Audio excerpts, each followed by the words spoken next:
Let's take another look at Solana Breakpoint taking place over in the UAE. Our contributor Rachel Pether is back with more from the conference. Hi, Rachel.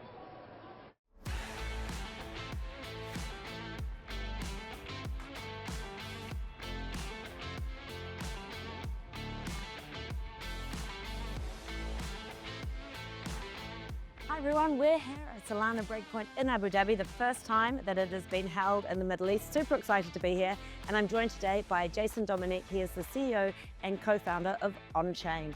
Jason, thanks for joining us. Well, thanks for having me. Really excited to be here. So I know it's a big week coming up for you. Before we get into some of the specifics, let's start with the bigger picture. What are some of the problems you're trying to solve?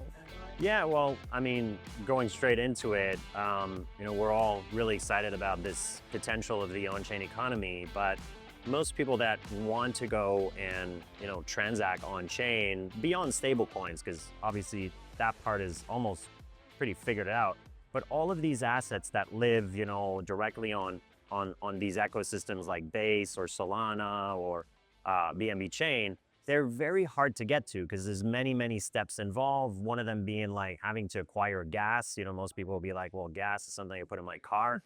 Beyond that, you have to, give me the 101 on what is gas. But long story short, when people want to interact on-chain and do their first swap, to participate in this on-chain economy, 3 out of 4 of them just don't make it there because it's just too hard, too many steps. And so what is it from a practical perspective that you're looking to do to ease that friction? Well, bottom line, I think what matters is if we want to increase this access to the on-chain economy, we have to present the user with something that is familiar to them. Whether it's from a user experience perspective, trying to not use, language or jargon that is very unfamiliar to them, but also I think what's more important is that they can actually pay with payment methods that they're familiar with and currencies that, based on the market that they're in, that they can use. So with that, then you basically start becoming a little bit more like e-commerce. So it's just like your traditional checkout, whichever store you're going to. And I think if you solve that part and making, just like we've, the centralized exchanges and the ramps have, done successfully in the last almost decade now, we have to enable that for the on-chain economy now. Otherwise, it's just not going to scale. And so this on-chain world is obviously ginormous. It's a very large market. What are some of the controls that you can put in place, like upon entering? Obviously, you don't want to be able to buy just anything. Yeah, exactly. So what we say is that, access, but not reckless.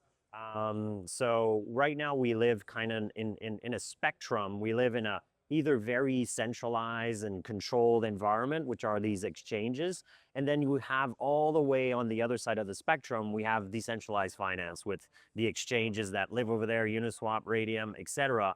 And unfortunately, the way, the foot that they stand on is a foot where they can't really be biased or decide what could and cannot be bought because they have to remain decentralized. So we're finding ourselves with kind of this massive gap where there's nothing in between that's balanced from from a safety and verified perspective. So that's where we kind of came in. We wanted to increase the access, but we didn't want it to be reckless. So we put together something that we call smart guardrails. These are predetermined kind of areas that we check with the asset themselves that are living on chain. Some of them are contract based. Is there any honeypot risk or minting functions that could kind of drown the supply of the token and affect the price? There's some elements that we're checking. Is there enough liquidity for it to be traded safely without any too much price impact? But fundamentally here, I think what matters is from an access perspective is whenever someone wants to, participate or own one of these assets, they can just come to our website and they can list it on demand without having to ask any permission.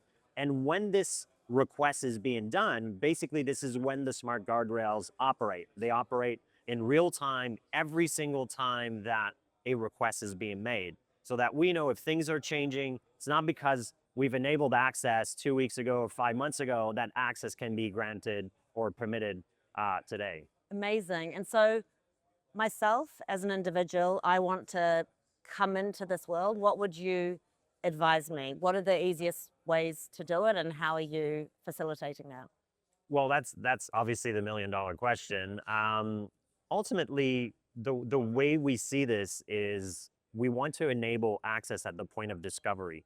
So a lot of how kind of we plan on entering the market with this technology is we want to make it available on all those discovery platforms, like CoinMarketCap, CoinGecko, and a lot of price discovery platforms, a lot of wallets like Trust Wallet, etc., where wherever you actually fall in love or are interested in joining something or participating or owning, then you can convert at that point of discovery. Because right now it's very, very hard. You have to make your way, find out about what's the contract, where's the DEX, it's just so many questions. But if you already know what you're interested in, you can go directly to the website. It's called onchain.money. You can type whatever you're interested in. If we don't currently support it, like I said prior, you can request the listing on demand. If it passes the smart guardrails, then you'll be presented an interface that lets you purchase with familiar payment methods. Amazing. Well, thanks so much for your time, Jason. Personally, I just think that friction is such a big part of why we haven't had true convergence yet. So I think it's great what you're doing in the space. Thank you. Thanks so much for coming on.